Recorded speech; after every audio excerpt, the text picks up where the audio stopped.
Bismillah, alhamdulillah, wassalatu wassalamu ala rasulillah, amma ba'd. All praise is due to Allah. May the peace and blessings of Allah be upon His slave and final messenger Muhammad sallallahu alayhi wa sallam. Amma ba'd.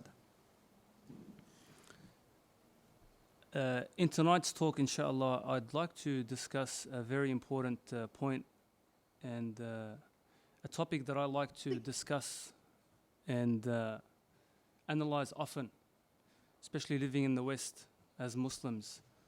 This is the topic of identity, and especially, I want you to stop that, please, with regards to values, because very, very quickly, as a practicing Muslim, when you're out in public, in society, you'll notice very quickly that there are a lot of things in society, in the West especially, that are contradictory to Islam and to the way that a Muslim should live and wants to live. Now, we all know, of course, that we all want to live according to the Quran, the verses of Allah subhanahu wa ta'ala in the Quran, the hadith of the Messenger Muhammad sallallahu alaihi wasallam.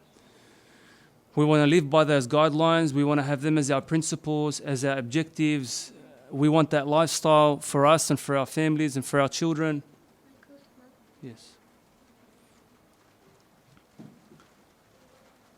And in theory, that is the case. That's what we want.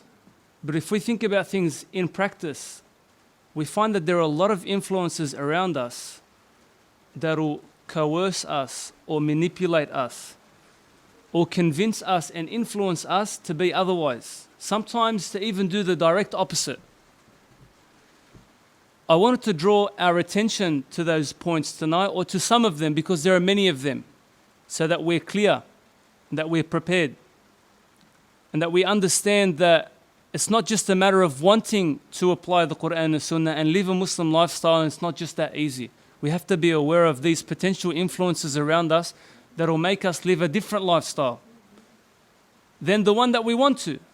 Everybody wants to obey Allah subhanahu wa ta'ala. Everybody wants to earn the mercy of Allah subhanahu wa ta'ala and follow the guidance of Muhammad sallallahu alaihi wasallam. طيب. And we all know that we are a product of our society. We get influenced by the culture that surrounds us. That's why it's one of the main concerns of the scholars in the Muslim world about Muslims living in the Muslim countries. They don't judge their intentions and say these people go there because they have bad intentions or they don't want to please Allah subhanahu wa ta'ala. They say they may be good people, but they will be influenced by their surroundings. So we have to be aware of that, and we shouldn't be naive to this fact. And naturally we get fashioned by the culture around us. طيب. Let's go straight into some of the influences. I'll try and list a few of them. I have 7 potential influences, and there can be so many more that can make us live a life and think in a way and have beliefs that are not what we want them to be. What pleases Allah subhanahu wa ta'ala and His Messenger sallallahu alaihi wasallam.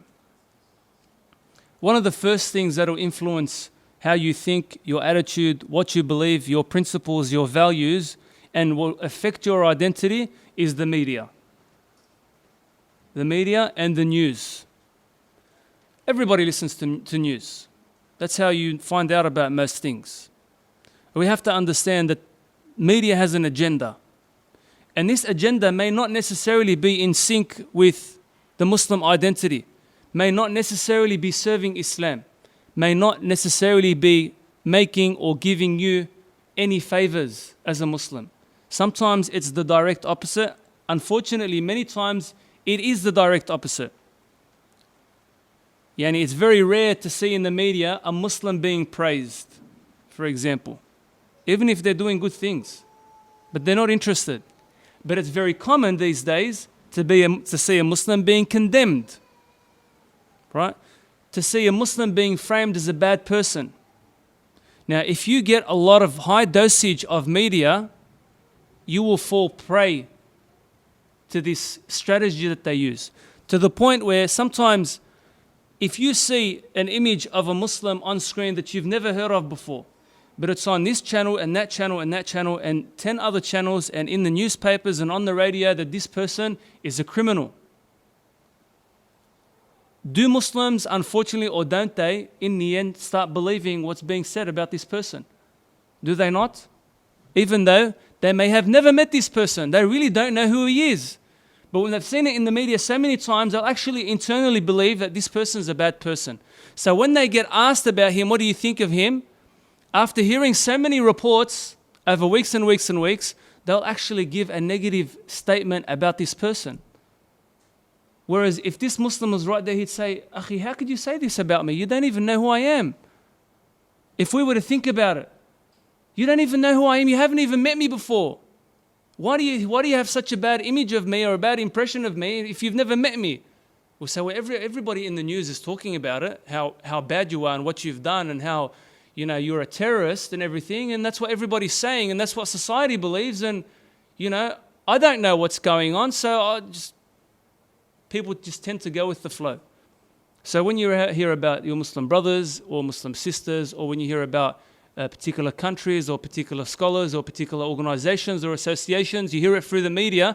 If that's your source of information, and if you are not careful, and if you use the source of information, if you use the media as a credible source and you're fine with everything they say, they may plant in your mind many negative impressions about Muslims, about Islam, right? About the Sharia. How many people now in Australia, just generally, if you ask them about Sharia, right? Non-Muslims, okay, they're excused. But Muslims themselves, if you ask Muslims, because of all the negativity in the Sharia, about the Sharia in the media, if you ask them about Sharia, what do they say? No. Sharia, no. It's like when you say the word Sharia, it's almost like you've sworn. Like you said a bad word if you say Sharia. Islam in itself is built on the Sharia. So if you undermine the Sharia, you don't have Islam. We have to recognize this. So any attack on the Sharia is a very serious and severe one for a Muslim. And a Muslim is behind and defends and supports every inch of the Sharia. And is offended if any part of the Sharia is portrayed in a negative light.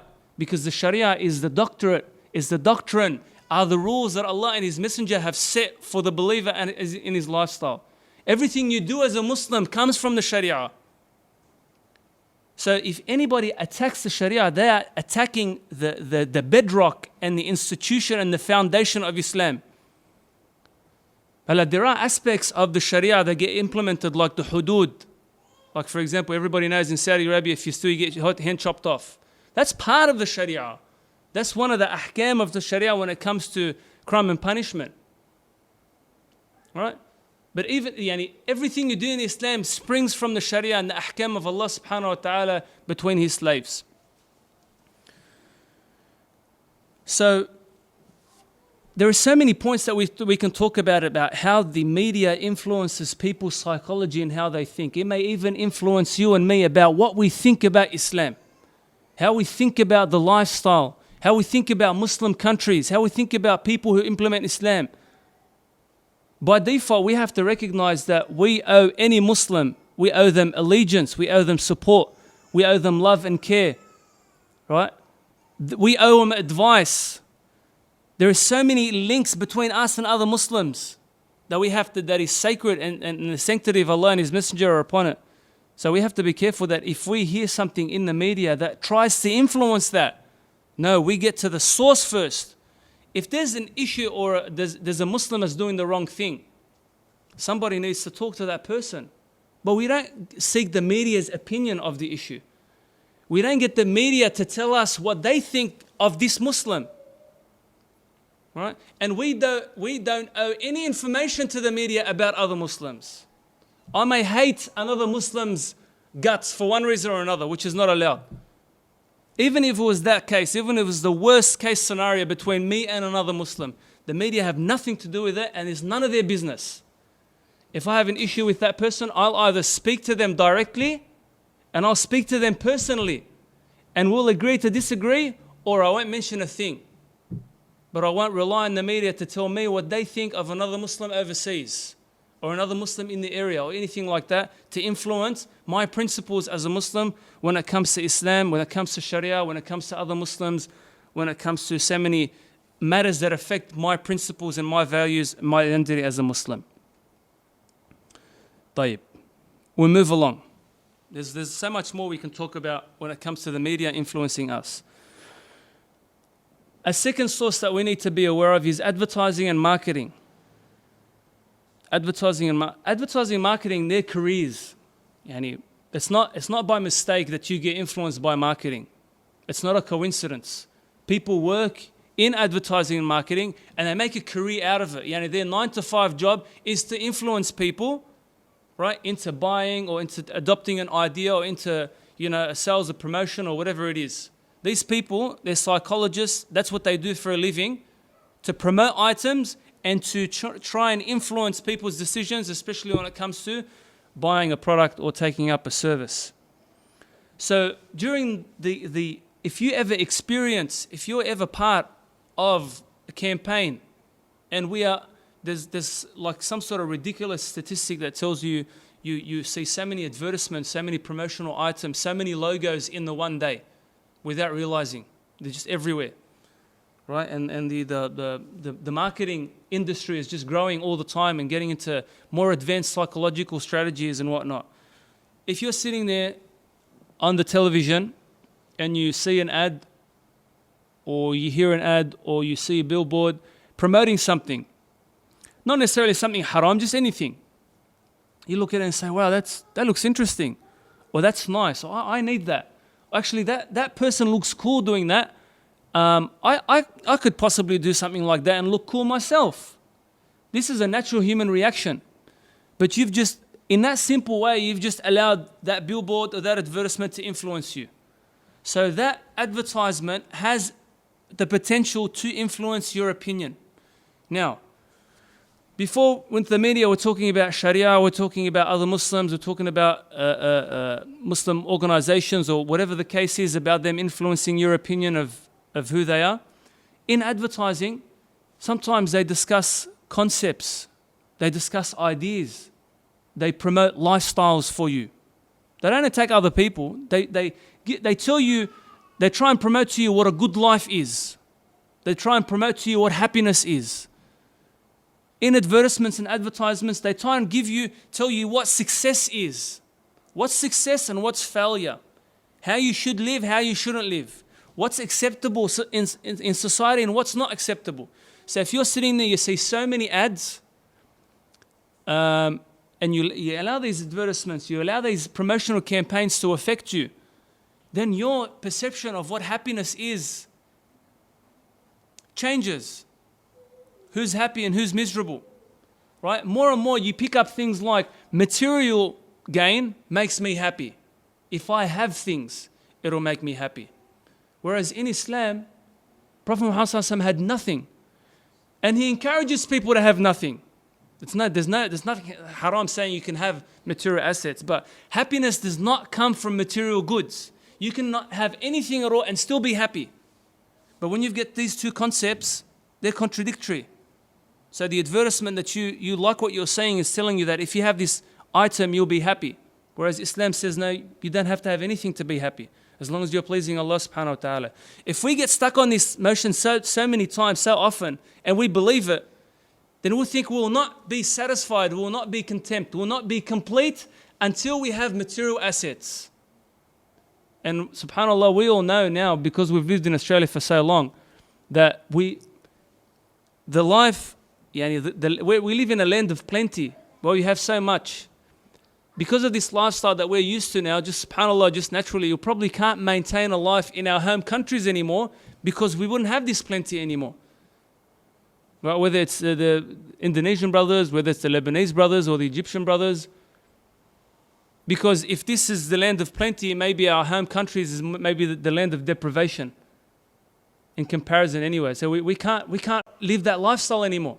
Even in Islam, seeking Allah's pleasure, entering Jannah has nothing to do with your material assets as a Muslim. So really, at the end of the day, really, it should not really matter whether you have material goods or not.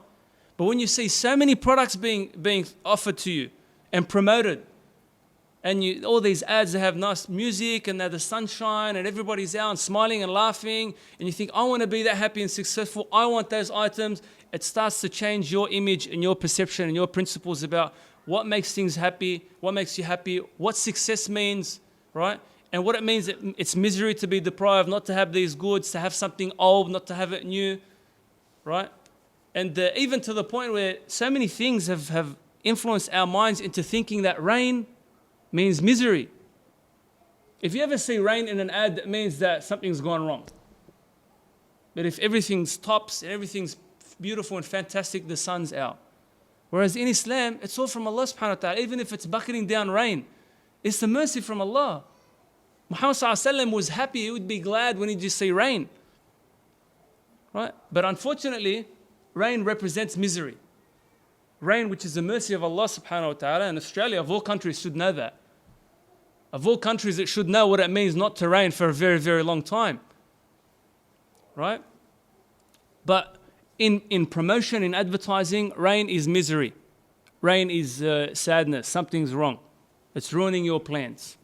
So on and so forth, about so many points in advertising and marketing. What's healthy, what's not, what's of quality and what's not of quality. What's good and what's bad, what's righteous, what's noble, what's evil. So on and so forth. All these principles, all these values that you're getting through advertising and marketing can influence your opinion, right? And then before you know it, subconsciously, you will bring these items, these principles that you're picking up subconsciously from advertising and promotion into your practice of Islam, right? So even though it's a must, you have to be clean, you have to be nice, you have to be neat and tidy, right? But you probably think that a rich Muslim is better than a poor Muslim, right? Or a well-dressed, presentable Muslim is better than a person who can't afford to be well-dressed. A Muslim who has a good job is better than a Muslim who doesn't have a good job. Whereas to Allah subhanahu wa ta'ala, they're all equal. As long as you're clean on the inside and the outside, and as long as you're devout and sincere to Allah subhanahu wa ta'ala, that's all that matters. Maybe if you have enough money to help others, that's a good thing. But just by the mere fact that you have more money, right, does not mean you are a better Muslim to Allah and that your place is more guaranteed in Jannah and you are a better person, Allah loves you more. Especially if all this money you use to yourself, you don't help anyone with. What's the point of you having more money, Islamically? طيب, let's move on.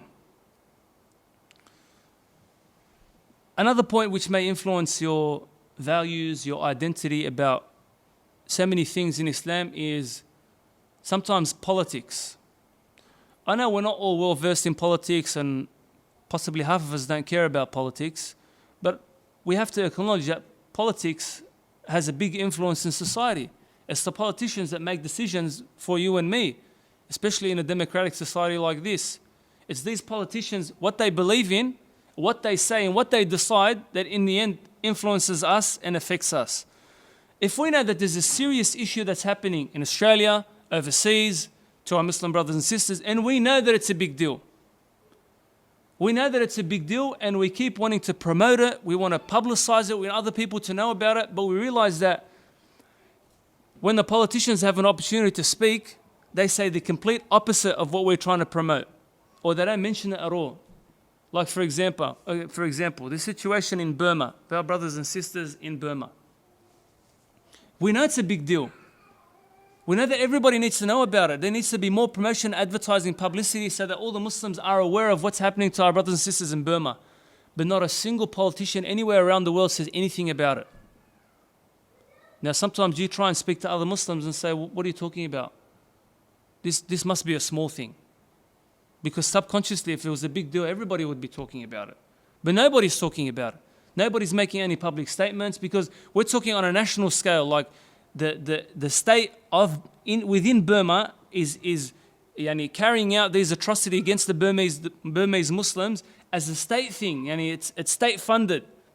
It's the army that's doing this. It's the police that's doing this, right? So it would take politicians or leaders around the world to attack this government or this state about what it's doing. No one says anything. You start to think, why I must be alone on this. It must not be such a serious issue or a big deal. But it is.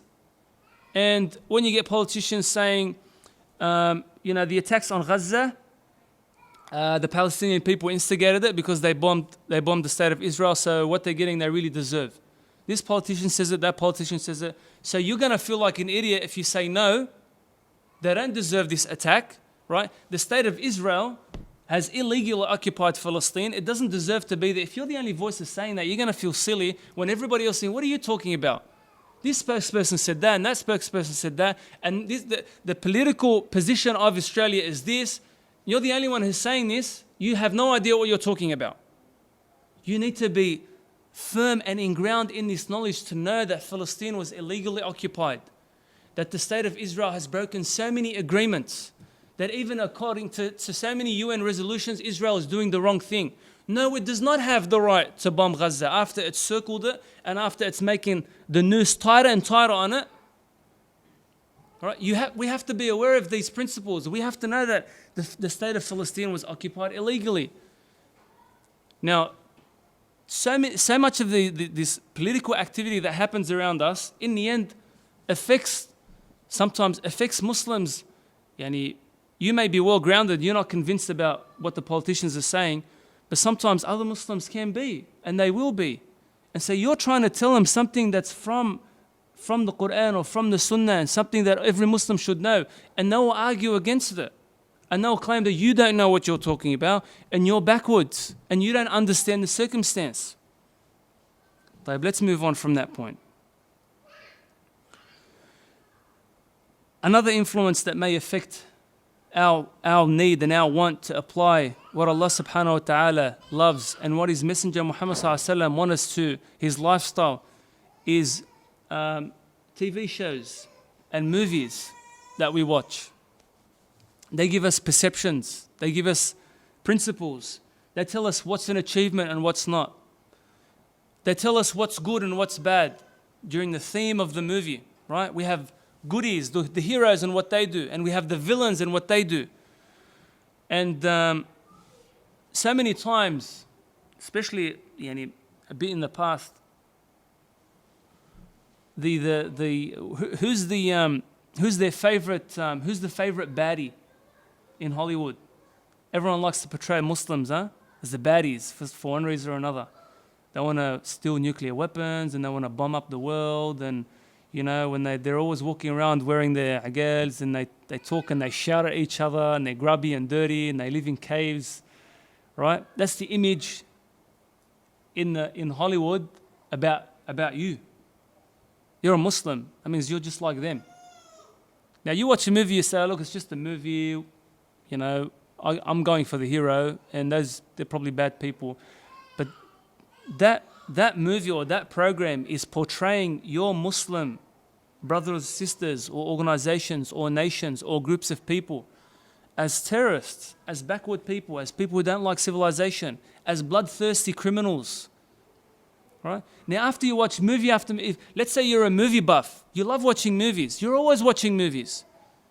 You always got this impression of Muslims. Now, it's very easy for you then if you see a story in the media that reinforces that idea, like that's no big deal to you. That's bad as it is. That on its own is terrible. For you to accept this image for a Muslim is terrible as it is. All right? And if you think that it needs to be something worse, no, that's bad enough as it is. For you to accept for Muslims to be portrayed in this image. These are the followers of Muhammad sallallahu alaihi wasallam, and that's who they are today. That's unacceptable. That can change your impression. Right? We're talking about the group of people who fear Allah subhanahu wa ta'ala, who pray to Allah, who follow the sunnah of Muhammad sallallahu alaihi wasallam, who inshallah Allah will be pleased with on the day of judgment and enter them into Jannah. This is the impression. This is the image, and this is their reference in these programs, in these TV shows, and these movies. Even, for example, you've got the hero. Everybody in the movie knows who the hero is. Now, if you really like this hero and he drinks alcohol, you think, well, he's a good guy, probably just got an alcohol thing. If he was a womanizer, whatever, that's just like Muslims don't agree with that, but Okay, and then he's a gambler and he's all these things. Right? You're watching the movie, you think he's a good guy and he's doing all these things that are forbidden in Islam. If you think that's fine, that's wrong. There's something wrong with that, right? And the first name on that list is James Bond. Every bloke wants to be James Bond, huh? James Bond. Right? Yet he's a womanizer, he drinks alcohol, and he's a gambler. So one of the first, when it comes to movies, you should consider him a villain, even though he's a hero. But in the world of movies, when you're watching a movie, you think, oh, he's a hero, he's a great person, he saves the world, We owe him so much because he saved the universe so many times. We can always count on James Bond to save the day. Thanks, man. Right? طيب. Moving along now. Something else that can influence our minds, our mentalities, our values, our attitudes are songs, the music industry. So many popular songs, if we were to bring the script or the lyrics of this song without any music, just to read the words that these people are saying, we will find that there is so many things wrong with it Islamically. The way they praise the loved one sometimes may fall into shirk. The profanity and the bad language that they use, the swear words that they use, the descriptions, you think, this is embarrassing. How could somebody have no modesty whatsoever and actually say these things in public? And then when they sing them to music, they get paid to do that, and people can't get enough of it. And then you walk into public streets and shops and you hear it playing. You think, do not these people have any shame? Do they not get embarrassed? I would be embarrassed reading this to my mother. Yet this is played on air everywhere you go, and people can't listen to it enough, and persons become a rich millionaire because of this song. How can then a Muslim accept it for themselves in their lifestyle? To play it in their cars, to play it in their household, to get their kids exposed to it. When it's got everything about it is against Islam, especially that, of course, songs first and foremost are haram. Songs and music is haram, and musical instruments are haram. And subhanAllah, unfortunately, you find so many children, so many Muslim children repeating and singing these lyrics, and without any trouble, without any problem, without any in their mind, there's no problem, there's nothing wrong with it, unfortunately, which is very, very sad. How can then you expect to uphold the values of Islam and Allah subhanahu wa ta'ala and follow the footsteps of Muhammad sallallahu alaihi wasallam when speaking these profanities is no big deal? Of course, that is a topic that we can talk about for a long time as well. Another point that I'd like to mention is the law. Every nation has laws, every country has laws, so does Australia, but we have to remember that just because something is legal, it doesn't mean it's allowed in Islam, because as you know, drinking alcohol is allowed, but it's haram. Gambling is allowed, it's haram. Prostitution is allowed, but it's haram. By the same token, just because something is illegal does not mean it's halal, it does not mean that's haram. So just because the law in Australia states that something is illegal, and if you do it, you'll get fined or jailed or whatever, at least internally we have to know that does not mean that it's haram by Allah and His Messenger standards. So we don't take the rule of man as the rules of Allah subhanahu wa ta'ala. وبالعكس, even if something is allowed and in law, it's lawful, we still have to make our own rules about the fact that it can be haram. Even if you're allowed to do it, you can do it in the street, nobody will say anything. But to a Muslim, that's not enough. We know that it's haram and we're not going to do it anyway. Right? So if they tell you can drink up to this minimum standard and drive, we'll say no. No standard. Haram is drinking. Drinking alcohol is haram, completely forbidden. Right? And even if something is made prohibited and illegal, right? We have to recognize in our minds that even though it's illegal, I know in my mind that Allah and His Messenger permit it. Now, I'm not telling you, let's all go be criminals and break the law. That's not what I'm saying. I'm talking about identity and values. Now, you can still know that this is halal. It's halal in my mind, I know that it's halal. But it doesn't mean you're going to have to do it. And if you're going to do it, you know that there's consequence to it in this country. And if you're willing to face the consequences and you're going to cop the consequences, then you know that you've broken a law, but you've done something that's not forbidden in Islam. But I'm talking about values and understanding, right? And Islam, most of the time, Islam will tell you, okay, even if something's illegal, Islam will tell you, go and do it anyway, just to defy the law. No. There are many things in Islam that are halal that you're not expected to do all the time, every day. طيب. The last point there that I've got is fashion. Definitely fashion as a product of culture will influence your opinion about your clothing. Not about the world and about other Muslims and about yourself and what you're allowed to wear. Okay, if something becomes popular and this clothing item is transparent, it's transparent, it's see-through, and it's the trend, will you or will you not be influenced into getting it and being part of the society? You will. Will the youth not be influenced? They will. Will many Muslims not want to wear it? Yes, they will want to wear it. Even though it's haram, Muhammad ﷺ told us we can't wear transparent clothing. We can't wear tight clothing. We cannot wear clothing that reveals the awrah. But unfortunately, sometimes when the fashion is so strong and it's so popular and it's so prevalent in society, we would feel inclined to be just like that. Even though we have clear nusus to say you can't do that. But when this fashion comes out and we see it and we like it and we start wearing the same, then that's just affected our principles and our views and values about what's right and what's not. We have to be aware of this. We have to always make sure in our mind we know what we are allowed to wear, what we're not allowed to wear. A fashion item comes out, for example, shirts that go, for example, up to the thighs, up to halfway above the knees. And they're trendy, fantastic, right? Many of them, I think it's like an Indonesian custom to wear shirts that long, I think, but that's my knowledge of Indonesian customs. Anyway, but that's great. If it covers your torso, it covers your private area and it's long, and it's in fashion, great, that suits a Muslim. We'll go buy lots of it.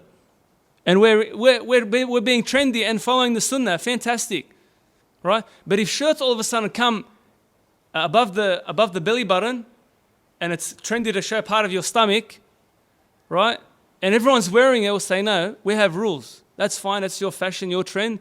Go do what you want, but as a Muslim, I can't wear that, right? Or if clothing comes out really, really tight, which has happened already with the skinnies, the pants, with the tight tops, or, and everybody's happy to be walking around wearing very, very tight clothing, that's not a green light for Muslims to start doing that. For example, at one stage, 3/4 pants were in fashion. Great, that suits a Muslim very well. Then he's hitting two birds with one stone. The intention is to implement the sunnah. But if he's following fashion and is following the trend, there's no harm there, right? A point that I'm probably going to focus on now. Part of the fashion is the beard. The people that built this country all had beards. So at that time, beards were in. Everyone had a beard. You got a big beard up to your chest, no problem. But now, they don't want the beard. So, of course, with regards to the fashion, everybody's meant to catch up. Beard, no beard. When we have it, have it. When we don't have it, don't have it. Right? So now if you have a beard because you want to grow a big beard, you're backwards. It's not acceptable socially to have a beard. A perfect image of a man is someone who's clean shaven. If you've got an occasion, you shave and look nice. If you're a presenter on TV, shave and look nice. If you're a professional, you shave and look nice. That's part of the ideal image of a man. So if you've got a beard, yuck, that's not proper. Whereas we have so many nusus in the Quran or in the Sunnah telling us that a Muslim male should grow the beard. And Allah subhanahu wa ta'ala in so many verses in the Quran, He tells us that Allah subhanahu wa ta'ala لَقَدْ خَلَقْنَا الْإِنسَانَ فِي أَحْسَنِ تَقْوِيمٍ. We have created the human being in the best of creation, the best of forms, the best of beauty. And Allah subhanahu wa ta'ala in Surah Al-Taghabun says خَلَقَ السَّمَاوَاتِ وَالْأَرْضَ بِالْحَقِّ وَصَوَّرَكُمْ فَأَحْسَنَ صُوَرَكُمْ. Allah subhanahu wa ta'ala created in a beautiful way and He perfected your image, which for a bloke includes the beard. And all the prophets and messengers were sent with beards. But today's society tells you no beard. So which are you going to choose? The decision's yours. Which of the values are you going to choose? This is an influence on your deen. This is the influence on your perception, on your values. Allah subhanahu wa ta'ala, His messenger, give you values, and then you see other values in society, in all these other areas that we've spoken about. You get given values from the media. You get given values from advertising and promotion. You get given values from politics. You get given values from TV shows and programs. Songs give you values. The law give you values. Fashion give you values. And then whatever clashes with the values that Allah and His Messenger have given us gets thrown out. Whatever's in sync and doesn't clash, why not? What's the harm? There's no harm. Right? You live in a house with a front yard and a backyard? No big deal. Nothing against that Islamically. You drive a Ford or a Holden? No problem. Nothing against that. You go have the same haircut like you have a haircut at a barber? Big deal. But if you're going to start having hairstyles that are against the hadith that tell you that you can't cut some of your hair and leave the rest because it's not fair on your head. It's part of qaza'. Then you have to consider these points. طيب, what I'm gonna do now, I'm gonna just mention some examples to end off the talk. And these examples are where we look at actual nusus, whether it's a verse or a hadith of the Messenger stipulating and making clear, very clear to us, a value that we have as a Muslim, that we have to adopt. And then, of course, because we live in this society already, we're going to know that this value that the Messenger ﷺ or Allah subhanahu wa ta'ala has given us, as soon as we hear it, we're going to say, you know what, that's not the case in society. We already mentioned the beard, right? And even though it's a weak hadith, there's a hadith where Aisha says, glory be to the one who decorated men with beads.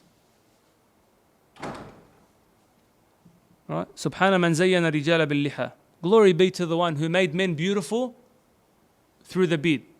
They have beards, they look beautiful. Glory be to the one who made men beautiful through the beards. Right? But women these days may not necessarily be saying that. They're saying, oh, he's got a beard. He's got to take it off. طيب.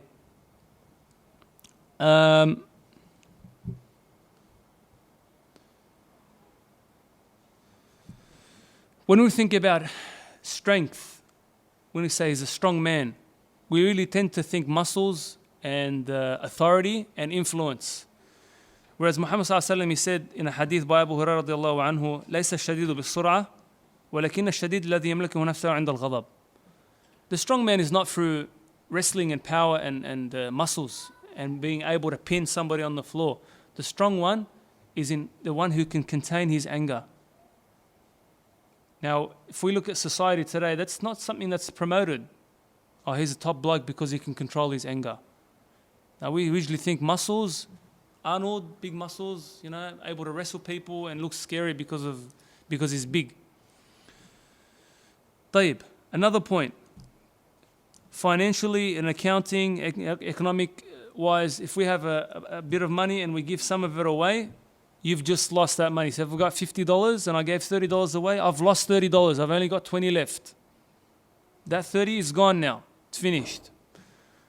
Whereas Muhammad ﷺ tells us that when it comes to charity, if you give this $30 to charity, you really, in the end, you have not lost.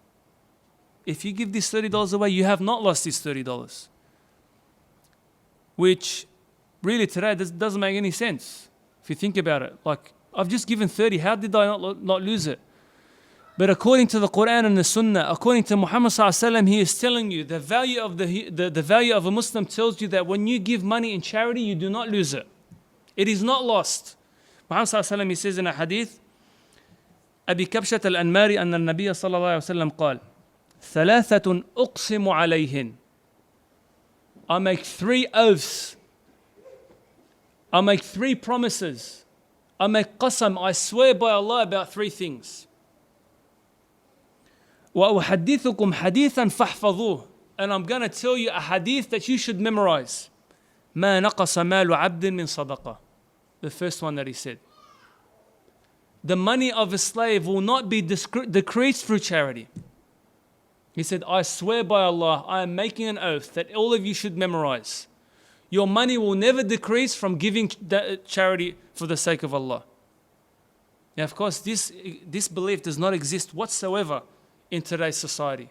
There is no equation that will explain to you that when you give money, you don't lose it. But the value that we're getting from Muhammad ﷺ is that if you give money for the sake of Allah, you're not going to lose it. So much so, and to implement this understanding,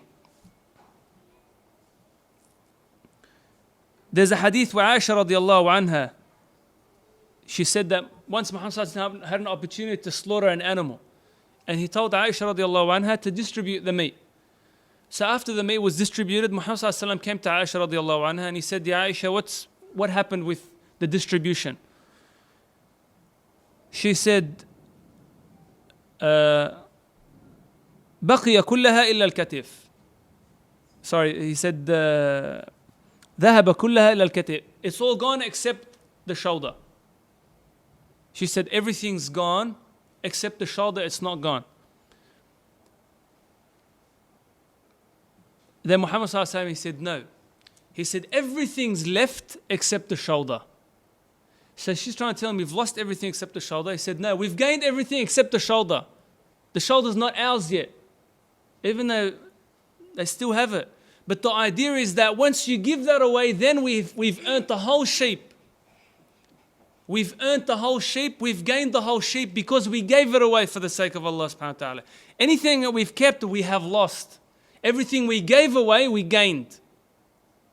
From him implementing the understanding of charity. When you give for the sake of Allah subhanahu wa ta'ala, you're investing in your gaining rather than spending and wasting and losing. And there's a general hadith where Muhammad sallallahu alayhi wa sallam, he says, عن أبي هريرة رضي الله عنه, سيأتي على الناس زمان يكذب فيه الصادق ويصدق فيه الكاذب ويخون فيه الأمين ويؤتمن فيه الخائن وينطق فيه الرويبضة. قالوا وما الرويبضة؟ قال سفلة من الناس أو السفيه من الناس يتكلم في أمر العامة. Abu Hurairah radiallahu anhu, he said that Muhammad sallallahu alayhi wa sallam, he said there will come a time upon the people where the honest and truthful will be accused of being a liar. The honest one will be considered a liar. Don't listen to him, he's a liar. وَيُصَدَّقُ فِيهِ الْكَذِبِ. And the liar would be considered the honest, trustworthy person. The serial liar, the con artist, the hypocrite, will be considered the trustworthy, reliable person. وَيُخَوَّنُ فِيهِ الْأَمِينَ. The person who is trustworthy and honest and sincere and reliable, he said, no, don't deal with this person, he's a traitor, he will betray you. And the opposite is also true. They will rely and trust and put their trust in the person who is the biggest traitor and the biggest betrayer. Muhammad said that there will come a time when that will happen. And Malcolm X, rahimahullah, we inshallah ask Allah subhanahu wa ta'ala to consider him from the shuhada or from the true believers. He said that if you're not careful, if you listen to the media and I don't believe them, they will make you feel sorry for the perpetrator. They will make you feel sorry for the perpetrator and condemn the victim. You're someone who's been a victim. He was the one who was attacked or robbed or wronged. The media can make you condemn the person who was wronged and feel sorry for the one who caused the wrong if you are not careful. And the last hadith that I want to mention is عن أنس رضي الله عنه. He said, إنكم لتعملون أعمالا هي أدق في أعينكم من الشعر إن كنا لنعدها على عهد النبي صلى الله عليه وسلم من الموبقات. Anas radiallahu anhu, he said, during his time, about 1,000 years ago, he said, you do things in your eyes أدق من الشعر. It's thinner than hair, like it's nothing. It's thinner than hair, it's as thin as hair. Very small, very minute, insignificant. إن كنا لنعدها على عهد النبي صلى الله عليه وسلم من الموبقات. During the time of Muhammad صلى الله عليه وسلم, we used to think it was a disaster, it was a catastrophe. It was such a big deal. If it happened, we used to be so scared and woeful that it happened. but you do it and you think it's so small. And that's probably even, that case is probably even worse with us. So many things happen around us. And we're talking Islamic values here. Anas radiallahu anhu here is talking about the values that were upheld during the time of Muhammad sallallahu alaihi wasallam. The principles, the attitudes, the mentalities, the way things used to be seen and understood and appreciated and valued. He's saying so many years after Prophet Muhammad sallallahu alaihi wasallam passed away, he told his society that you do things that you don't really think twice about. You think they're insignificant and small. Whereas during the time of Muhammad sallallahu alaihi wasallam, that same thing was such a big deal. And probably the case is true with us. So many things we think are small. وَلَا حَوْلَ وَلَا قُوَّةَ إِلَّا بِاللَّهِ. During the time of Muhammad sallallahu alaihi wasallam and the companions, it was a big deal. طيب, I have mentioned a lot of points, and I hope I've made my point clear about values and where we get our attitudes from, where we adopt our opinions from, where we get our perceptions and our impressions. How do we form our identity? Where is the source? And that's the fact that to highlight that we need to get our sources. Our sources need to be the Quran. We need to study the verses of Allah subhanahu wa ta'ala and understand what they mean. We have to implement the meaning of the verses to understand what Allah wants from us. We have to study the Sunnah of Muhammad sallallahu alaihi wasallam. We have to study the Ahadith. We have to gain the understanding of the companions radiallahu anhum, to know how to think, to know what happiness means, to know what success means, to know what it truly means to be comfortable, to know what's important in this dunya, to know what's important in our lives as a lifestyle, what we should be bringing ourselves upon, what should we be bringing our children upon, what the lifestyle we should get used to, what should we promote, the things we should discuss amongst us. All these things that we've mentioned tonight are influences that have their own agenda, that have their own principles, that have their own ideas, they have their own goals and objectives. And these goals and objectives are not in sync with the Quran and the Sunnah. And they will try and lead you away from that, which is not what you want. Because you know you want to please Allah. You know you want to please Muhammad sallallahu alaihi wasallam. You know you want to be a follower of Muhammad. You know you want to do the right thing. You know you want to enter Jannah at the end of the day, or at the end of this life. You know you want Allah subhanahu wa ta'ala's forgiveness. You know that you want Allah's mercy. So even though these things might influence you away, it's not what you want. But what we're talking about is that you have to be careful, because it might and it will. And you have to be aware of it so that they don't succeed in doing that. I hope that I've illustrated that point clearly, even though it may not have been the most organized, because we spoke about a lot of issues. Anything that I said which was correct is from Allah subhanahu wa ta'ala and His Messenger. Anything that I said which is incorrect is from my nafs and shaitan, and Allah and His Messenger are innocent from it.